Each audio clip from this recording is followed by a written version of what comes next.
Bonjour à toutes et à tous.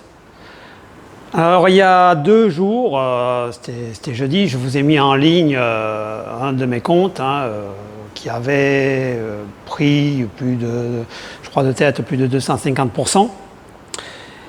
Et alors ce qui s'est passé vendredi, le lendemain, le compte a littéralement explosé. Alors on va analyser. Le but, c'est de démystifier le Forex, d'où le titre de ma chaîne Débunker Forex, de montrer comment on peut gagner très vite de l'argent sur le Forex, mais aussi le perdre aussi rapidement, voire plus rapidement que le temps qu'on a mis pour le gagner.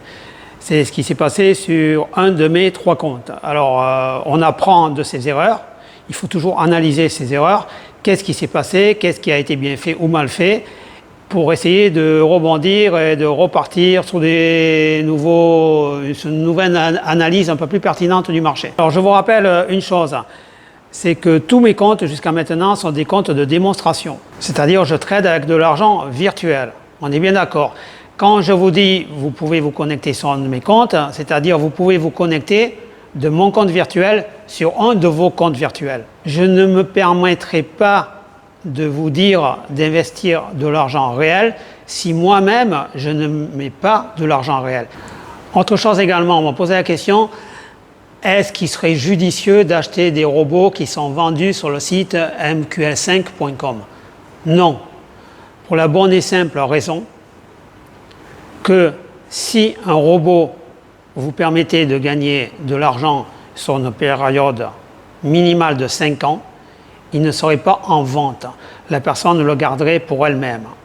Alors, avant d'analyser mon signal, on va repartir sur les bonnes bases. C'est-à-dire, si vous voulez suivre une personne en argent réel, premièrement, demandez-lui de publier la liste de tous ses trades horodatés sur une période de 5 ans. Si vous regardez les signaux publiés sur mql5.com, vous verrez que 99,99% des signaux n'ont jamais atteint la barre fatidique des 5 ans. Et pour ceux qui atteignent les 5 ans, le gain n'est pas intéressant. C'est-à-dire, si vous tradez sur le Forex pendant 5 ans, que vous stressez du matin au soir et qu'au bout de 5 ans, vous avez dégagé 3-4% par an, ce n'est pas rentable. Le ratio stress-gain n'est pas du tout rentable. Pour que ce soit rentable, il faudrait déjà à la base que votre dépôt soit relativement important et que le gain soit relativement important. Mais comme on va le voir, plus le risque est élevé, plus la probabilité de perte est élevée. Ça fonctionne ensemble. Il n'est pas possible de gagner de l'argent, beaucoup d'argent sans prendre des risques hyper élevés. Ou alors il faut être chanceux. Donc je vous reprends sur l'ordinateur, on va parler de ces cas-là. On va étudier la chute de mon compte et on va parler de la chance également. Je vous reprends. Voilà, je me trouve sur la liste de mes signaux. Alors le signal en question, vous voyez, 100% de perte d'Aeneris. On va analyser ce qui s'est passé. Regardez bien. Là, j'étais à 250% de gain et mon compte a littéralement explosé. Alors, je vous avais expliqué que sur les comptes à risque, comme ce compte-là qui utilise l'incrémentation des lots, dès que vous avez doublé le compte, vous enlevez les gains, vous les mettez sur un compte courant à la banque et vous réinvestissez le dépôt pour réinvestir à nouveau. Donc là, en l'occurrence, si j'avais suivi cette stratégie, j'aurais gagné de l'argent, on est bien d'accord.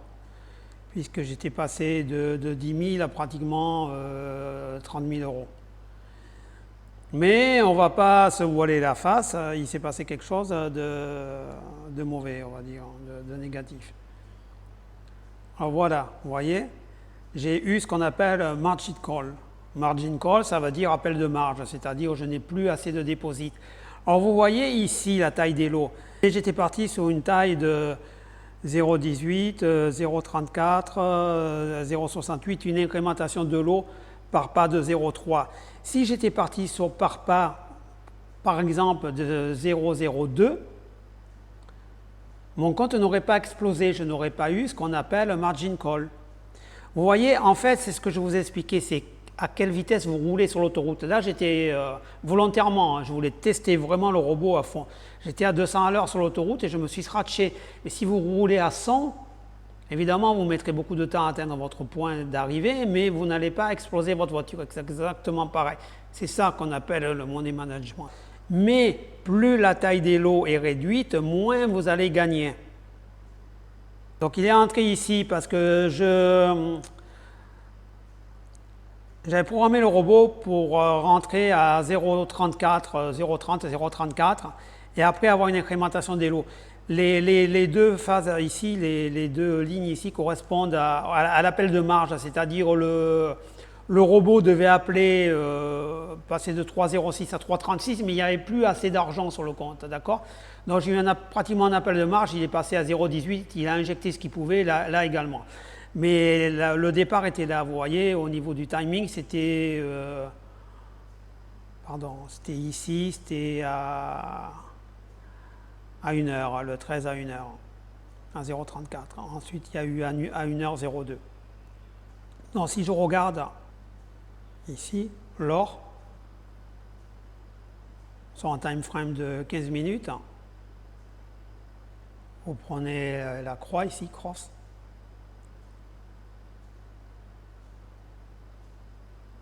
Voilà, il est rentré à ce niveau à peu près. Le problème, c'est qu'il n'est pas passé acheteur, il est passé vendeur.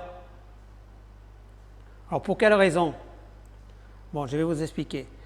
Le robot a détecté, à juste titre, une accélération du marché, une augmentation de la volatilité, une augmentation du nombre de lots échangés, une augmentation de volume.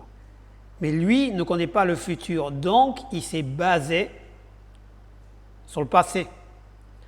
Il a reconnu ce qu'on appelle une pattern qu'il avait déjà vu dans le passé.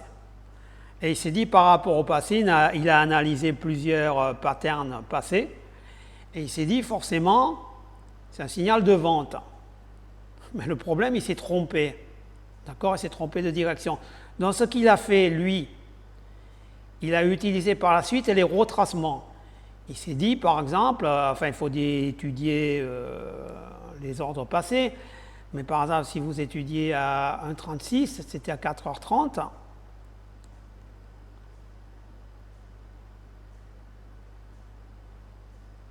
C'est ici, il s'est dit, le marché va retracer. Il détectait des phases de retracement à plusieurs niveaux chaque fois, il incrémentait les lots de façon arithmétique, et non pas exponentielle, ça aurait été pire. Donc, il s'est trompé sur les retracements. Alors, comment fonctionnent les retracements? Les retracements, vous pouvez utiliser les vagues d'Elliott.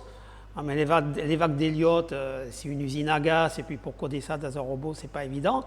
Vous pouvez également utiliser, pareil, les changements de volatilité. C'est-à-dire, quand le marché se calme un petit peu, vous dites qu'il a atteint un pic, et il va forcément ou remonter ou redescendre en fonction du mouvement initial, je veux dire. Là, le robot avait dit le marché va être vendeur sur le plus ou moins long terme. Et donc, chaque fois que le marché montait, il analysait une baisse de volatilité. Il disait, je vais repasser vendeur en réincrémentant le nombre de lots. Et donc, ça a fini par tuer le compte. Alors, pour être transparent, je suis transparent. Je vous dis exactement ce qui s'est passé. Après, vous allez me dire, oui, mais il y a des gens, ils gagnent, Philippe, tu dis n'importe quoi, il y a des gens qui gagnent sur le Forex. Oui et non. Premièrement, les gagnants, je vous l'ai dit, ce sont des gros fonds institutionnels. À la base, le marché du Forex, le marché des devises, était réservé aux banques. Il a été ouvert aux particuliers il y a une dizaine d'années. Donc les banques ont un dépôt, j'allais dire illimité, on peut chiffrer ça à centaines de millions, à milliards de dollars. Idem pour les fonds de pension. Et ils touchent à tous les marchés, je vous l'ai dit, sur le Forex, ils vont positionner 10% de leur dépôt maximum. Vous, en tant que particulier, 10% de vos économies, ça représente peu. Hein, si vous vous plantez, voilà. Puis une banque ne va pas utiliser les stratégies que j'utilise. Là, je voulais gagner rapidement, beaucoup d'argent rapidement. Et voilà ce qui s'est passé. Après, vous allez me dire, oui, mais dernièrement, il y a des gens qui ont fait fortune sur le Bitcoin, ce qui est vrai. Après, tout dépend de ce qu'on appelle faire fortune. Hein. Mais je vais vous démontrer que c'est faux également. Alors, le Bitcoin, il n'y a pas besoin d'aller sur des plateformes sophistiquées. Vous allez sur votre plateforme MT4. Je l'ai ici.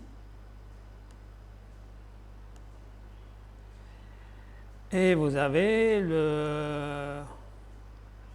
Alors j'ai mis l'indicateur Trendcatcher ici pour vous montrer que les indicateurs ne fonctionnent pas également. J'ai déjà préparé. Alors, vous avez le XBT, c'est le Bitcoin, adossé à la paire USD. Le Bitcoin, dollar américain. Comme vous avez l'XAU USD, c'est l'or par rapport au dollar américain.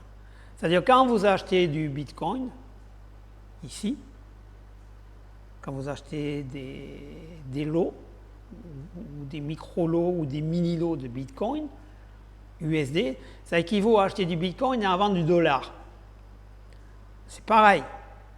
Si vous vendez, ça équivaut à vendre du Bitcoin et à acheter du dollar. C'est comme sur la paire euro-dollar. Toutes les paires de devises fonctionnent pareil. C'est-à-dire quand vous achetez de l'euro-dollar, c'est comme si vous avez acheté de l'euro, vous vendez du dollar. C'est-à-dire vous échangez vos dollars contre de l'euro. Vous considérez que l'euro va plus monter par rapport au dollar. Là, vous considérez que le Bitcoin va plus monter par rapport au dollar américain. Mais ce n'est pas ça qui est important.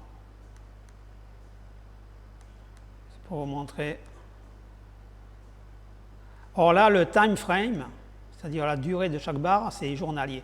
Alors effectivement, il y a des gens qui ne connaissent rien du tout au marché financier, qui ont entendu parler qu'il fallait acheter du Bitcoin. Donc ils ont acheté du Bitcoin ici, voire là, ils ont laissé passer un an où ils ont acheté, on va dire n'importe quoi, ils ont acheté ici à 7818. D'accord? Et puis pour X raisons, ils ont vendu ici. Il y en a forcément à 62 721. Donc ils ont multiplié.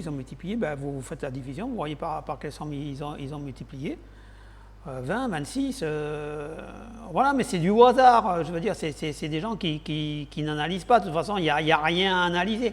C'est tout le temps aléatoire. Hein. Le marché est brownien par définition.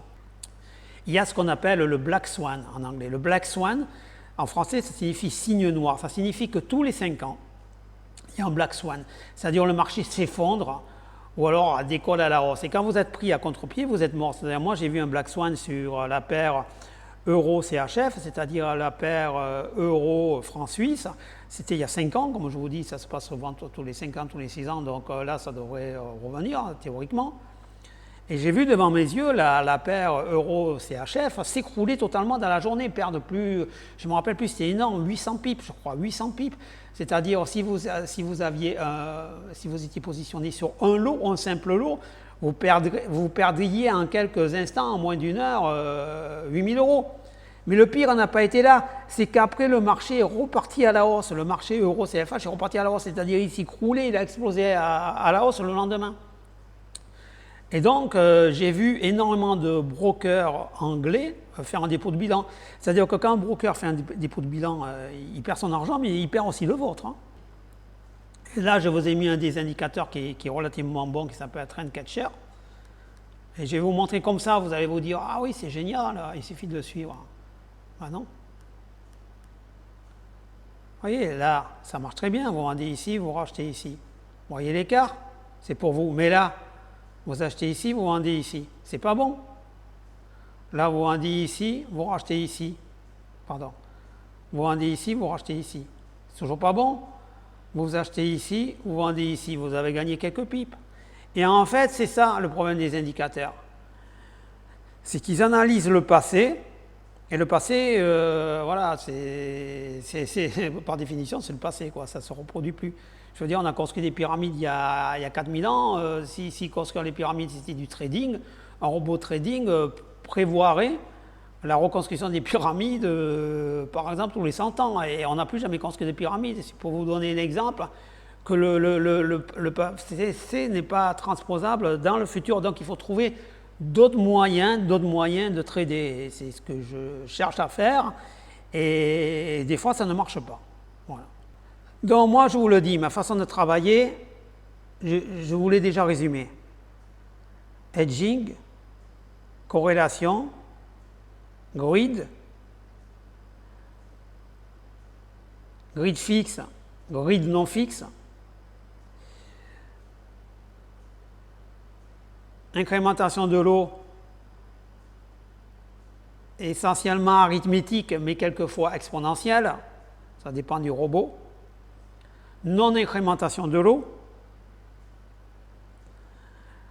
travail sur les news, donc sur la volatilité, beaucoup de retracements, analyse des retracements, analyse de l'accélération du marché, analyse de la volatilité. Je fais un mix de tout ça. Je prends 5-6 éléments sur tout ça, je les mixe. Je prends d'autres éléments, je les mixe. Je mixe tout, etc. C'est ça le travail. Après, le but de cette vidéo, de ces vidéos, j'ai appelé mon site Debunker Forex. Un debunker, c'est quelqu'un qui démystifie, qui veut sortir des théories du complot, pour faire simple. Alors mon but, c'est de vous montrer que c'est très difficile, hein, et je perds devant vous, de gagner de l'argent sur le Forex. Donc, tous les complotistes qui vont au garage du coin, qui louent le Lamborghini pour 100 € la journée, qui se filment à l'intérieur avec les lunettes Dolce & Gabbana ou je ne sais pas quoi, moi je me fous totalement des marques, ça ne m'intéresse pas. Ou qui louent des maisons avec piscine, ou qui ont hérité de papa-maman puis qui se font passer pour les traders du siècle. Moi, ces gens-là, je vous le dis, ce sont des arnaqueurs. Moi aussi, j'ai une maison avec piscine, si vous voulez, je vous montre la piscine. J'ai aussi une belle voiture. Mais ce n'est pas grâce au trading, hein, je vous le dis. Je suis franc, ce n'est pas le trading qui m'a payé tout ça. Ça n'a strictement rien à voir. À la prochaine fois.